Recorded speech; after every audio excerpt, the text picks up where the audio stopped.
All for coming. Obviously, it's kind of short notice to come to a press conference for something we just found out yesterday, but I'm very, very grateful to see so many of the Catholics of the Archdiocese who've come, some of the Catholic leaders who have come to join us today, and I really do appreciate that you're here to support Archbishop, now Archbishop Designate of Philadelphia, but he is still with us for a couple months, and we're very, very grateful for that. So for groups like the Augustine Institute and Focus and some of the representatives of the seminaries, for some seminarians, for some of the young priests, and just very good friends of the Archdiocese, Endow, some of the sisters, thank you so much for being here with us. This is what's going to take place today. Archbishop is going to make some very few brief remarks, but he really wants to take the opportunity to have some question and answer time, particularly for the media. We're going to ask that they have the questions first, but if there are some lay people here who have some questions for him, we'll also take those questions. And then after, we will be responding to some one-on-one interview requests that we've had in the past 24 hours. So my intention with that is to try to accommodate the television cameras first. They're working on a tighter deadline, I believe, but we'll also try to respond to the other requests. So with that, I would ask Archbishop Chaput to please come up.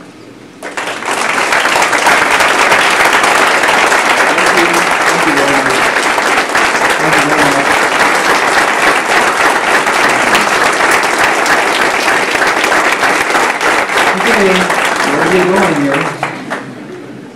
First of all, I want to tell you how grateful I am that you're here. Some of you I would never expected to see on a, what is this, Wednesday afternoon in the middle of the summer. Some of our seminarians are off in other places, and so many of my friends, so thank you very much for coming. I arrived this morning in Denver from Philadelphia about 10 o'clock. We got to my home at 10:30. I've done a television interview for EWTN and one for one of our local television channels, and I'm tired. You know, the last couple of days in Philadelphia were very exciting hours for me, and I haven't been getting much sleep, so I want you all to know that if I'm not as articulate as I should be, it's not my fault. It's because I'm tired. That's a great excuse. I was notified 2 weeks ago yesterday by the Papal Ambassador, Archbishop Zombi. The Holy Father was going to appoint me as the Archbishop of Philadelphia. And when he asked would I accept, I agreed to do so, because that's what one does when the Holy Father asks you to do something. And began to plan with the present Bishop of Philadelphia, Cardinal Justin Regali, for the announcement which was done yesterday morning in Philadelphia. People there received me very, very well. I found them to be extraordinarily friendly and open and receptive to my coming to be with them. The date for the actual, it's called installation, is the birthday of the Blessed Virgin Mary on September 8th. In the meantime, between yesterday's announcement and then, I am the diocesan administrator of the Archdiocese of Denver and the Archbishop-elect of the Archdiocese of Philadelphia and Pennsylvania. So my primary church responsibility for the next 7 weeks is to continue to be your bishop in a limited kind of way, because I'm on my way to another place. It's going to be hard for me to leave, very, very hard for me to leave. I'd like to sneak out in the darkness of night rather than face all of you, but that wouldn't be appropriate. So I have several planned get-togethers with people between now and September. I imagine I'll be going to Philadelphia a few days before September 8th. That hasn't been worked out yet. And I'll settle in and then begin my work at 2 o'clock in the afternoon on September the 8th in Philadelphia, Pennsylvania. So I'm available for comments and questions, beginning with the press, as Jeanette said, and then the rest of you, if you like. So, yes, sir. I'll let Jeanette. Jeanette, would you be the one who identifies people? And you can give them a microphone? Absolutely. We have a mic here for you. I'd also ask, as Archbishop mentioned, he has been on the road, he's been traveling, he's been visiting with a lot of people, and I am happy to provide you with background information and details and statistics and things like that. But please save him for the general questions about what this means to him and to the Archdiocese. Thank you. And if you would identify yourself as you speak, would be good for us. Archbishop Craig Nieto with Channel 2 and Fox 31, and also a parishioner at Notre Dame. Oh, good. Question for you. I know you said the Holy Father appoints you, but is there any sort of lobbying involved? Do you feel like I'm a good fit for Philadelphia? Is there any of that in the process? There's a long process that the church uses to identify the needs of the local church, or we call them diocese, but it's a local church, and then to find out who might be the candidates for that position. So all of that went on for several months. I don't know when Cardinal Regali, I guess he did it when he turned 75, like the rest of us. We were required to offer our resignation.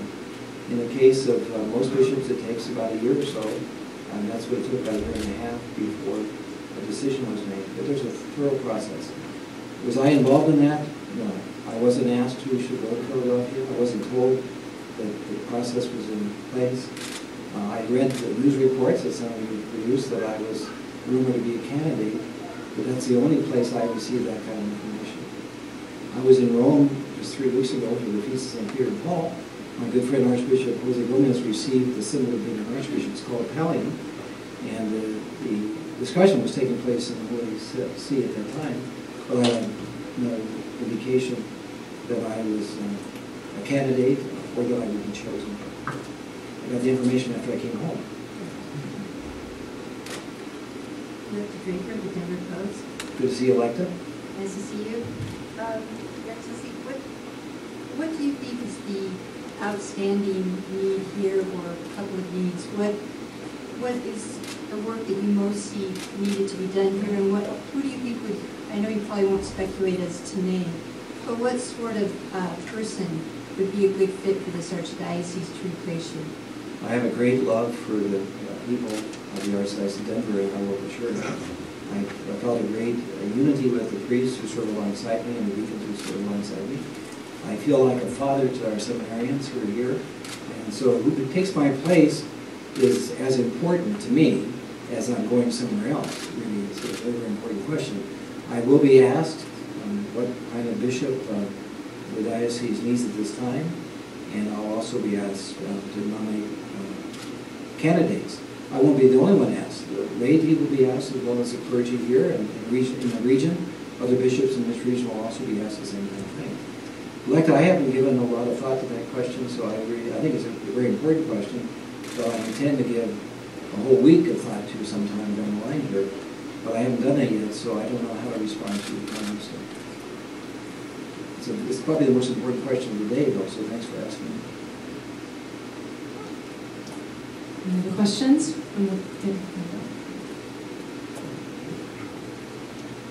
Hi, Archbishop. My name is Kate, and I'm a reporter with Catholic News Agency. Hi, Kate. Thank you. What will you look back on as your greatest accomplishment during your time in the Denver? That's been asked a couple of times, and the answer I've been giving, because it's the answer that comes immediately to mind, is our 2 seminaries. We've been blessed to create an environment here where we've been able to attract vocations. And what attracts vocation, I think, is other seminarians, people who are clearly committed to service of the Church and priests. And we have 2 rather extraordinary seminaries with extraordinary seminarians, and so I'm grateful to God for that. The most important part of the church is our parishes, and I think that the parish life is very vital in almost all of our parishes, and I'm very, very grateful for that. Lay people here have taken leadership in extraordinary ways. The founding of Focus, the Fellowship of University Students, and now educating women on the dignity of women in the life of the church and the life of the world. The Augustine Institute, which is a graduate school for laity and evangelization and biblical studies. All of those movements are extraordinarily important here. So all of that. And also I want to mention that I think, through the grace of God, that I've gathered together one of the most effective and capable staffs for a bishop. We have an extraordinary staff serving all of you in the church, our pastoral center. So all of those things I'm very proud of and grateful for. Mostly grateful for. Everyone else is welcome to ask questions as well at this time, so please. Please raise your hand if you have other questions. I would like to ask a question. What happens here in the interim between now and September 8th? A week ago Sunday was the last day that I celebrated Mass in our cathedral as the Archbishop of Denver.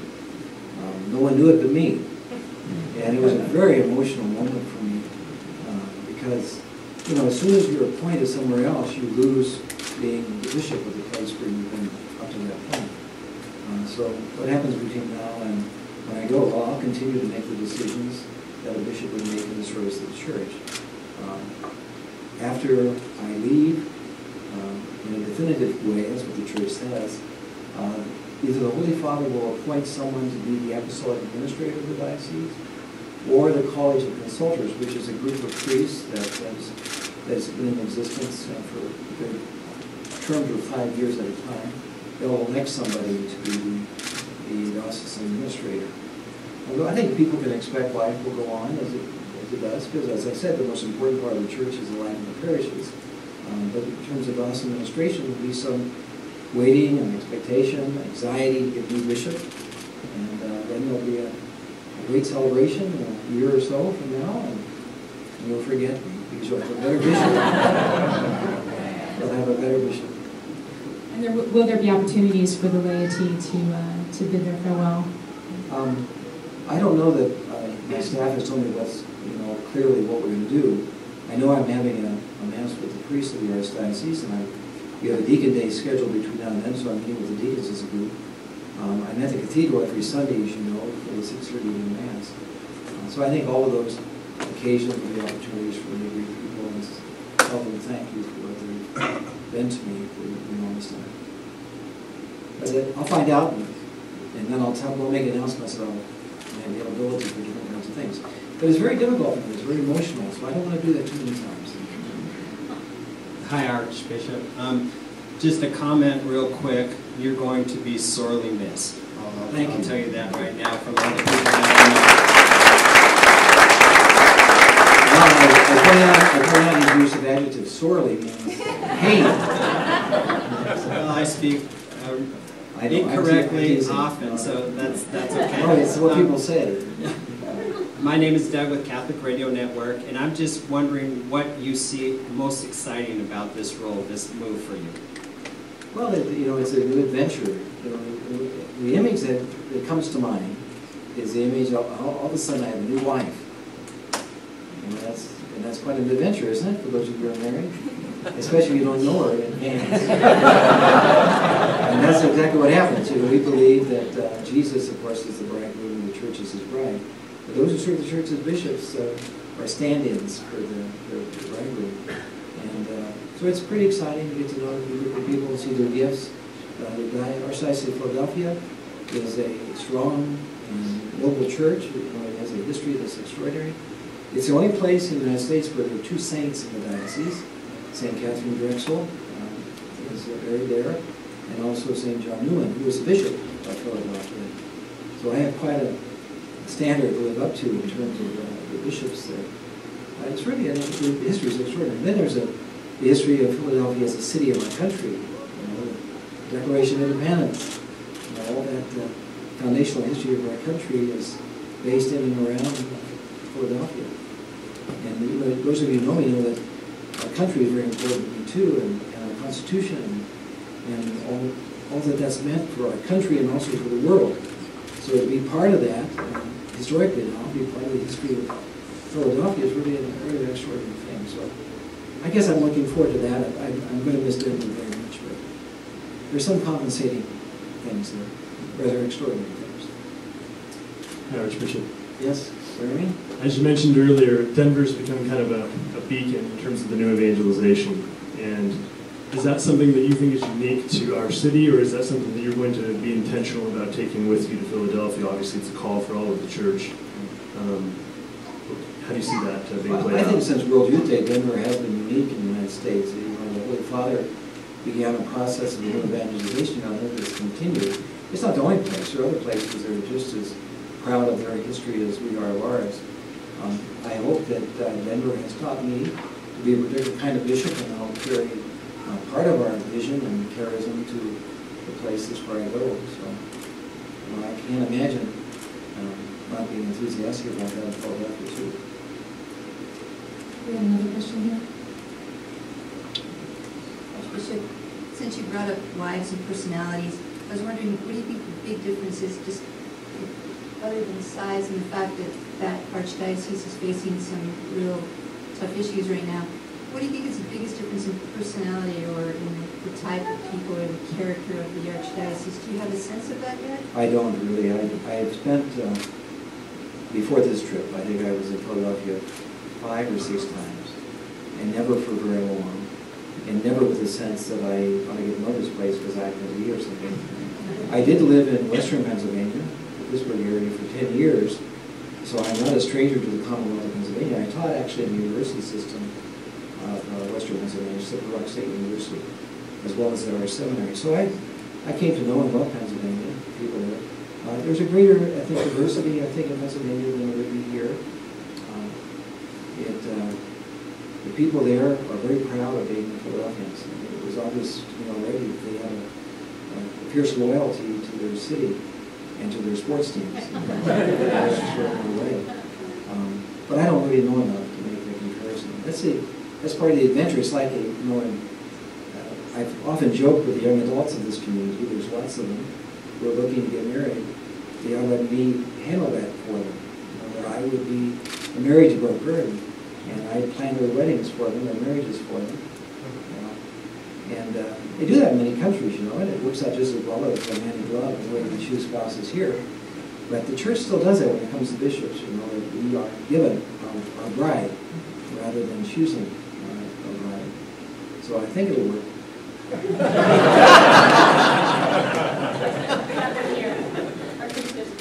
Okay. Hi, Father. About the Hispanic Catholic population. When they knew that news, immediately called to me and they said, we are losing our father, the supporter. And I ask you, do you have any words of consolation for this population? Well, I'm glad they think that, because that's the way I think too. The Latino community of the Archdiocese is very significant. 52% of our church is Latino, and I love it. I mean, the energy and enthusiasm in the community in terms of the faith is extraordinary. But also the embrace has been extraordinary. They've embraced me, and even though my Spanish is very poor, that hasn't stood in the way of their communicating with me and showing me their love. So I greet them, and I'm going to have a celebration, I think, with the Latino community. I don't know if that's planned yet, but I think it's in process. I very much look forward to that. There's a large number of Hispanics in Philadelphia, and they tell me that the predominant group now is from Mexico, which is, in that sense, similar to Denver. But there are not very many Mexican restaurants. I asked about that, and they said not too many yet.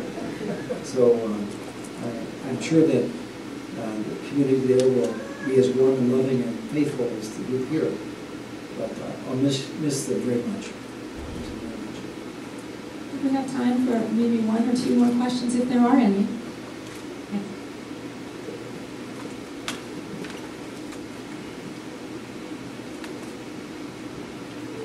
Archbishop Chaput, I'm Veronica Ambiel from the Colorado Catholic Herald down in the Diocese of Colorado Springs. Thanks for coming all this way. Oh, you're quite welcome. You've developed a reputation as one of the more effective communicators, in the Catholic Church in the United States, both using social media and, also your relationship with traditional media, newspaper, and so forth. Do you think you'll be able to continue that in Philadelphia? And do you see any ways of using either new media or traditional media to maybe help work on some of the problems that Archdiocese is facing? I think that, I don't know if I'm effective or not, but I think it's very important to have a relationship with people through the media. In the Archdiocese of Philadelphia, they've decided recently to go from a weekly newspaper to a monthly newspaper, and they also have a monthly news, Faith magazine. It's called Faith, but spelled with a PH, like everything in Philadelphia. And the first volume of that, the first issue, that's going to be coming out just as I arrive. and I'm already writing an article for them. I think, I don't know if I'll be as effective because I have a rather extraordinary communication team here. And I'm not saying that because you're present today, but because it's true. And I think that the team really is the one that makes that happen. I'm 66 years old, so I do not like Twitter and those kind of things, so I'm forced into those things. But I listen to my staff, and when I say this, well, when you do this, what we do, I'll do it. And I'm grateful for my staff. So I don't know the staff there. They seem to be very effective on opening day, you know, and they were wonderful yesterday in Philadelphia. So I want to express my gratitude to my own communications office, and also I'm going to work with the communications office in Philadelphia to try to be effective.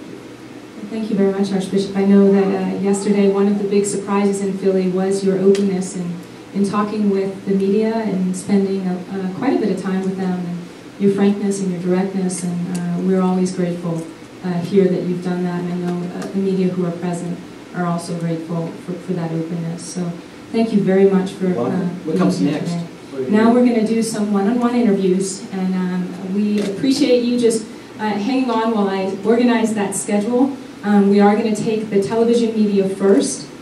Greg, I think you were first on the books, so we'll go ahead and start those now. Thank you, everyone. And so this isn't an opportunity for me to greet each of you individually and thank you. We'll do that. I promise you we'll do that. But if you would let the media have their way, that would be best right now. Another word for the media, and for some of you that I invited to come because you represent some of the organizations within the Archdiocese, organizations that were founded while Archbishop was here. Thank you for coming, and some media may be interested in speaking with you. So if you would stick around for a little bit, and I'll try to coordinate that as well. Thank you very much for being here.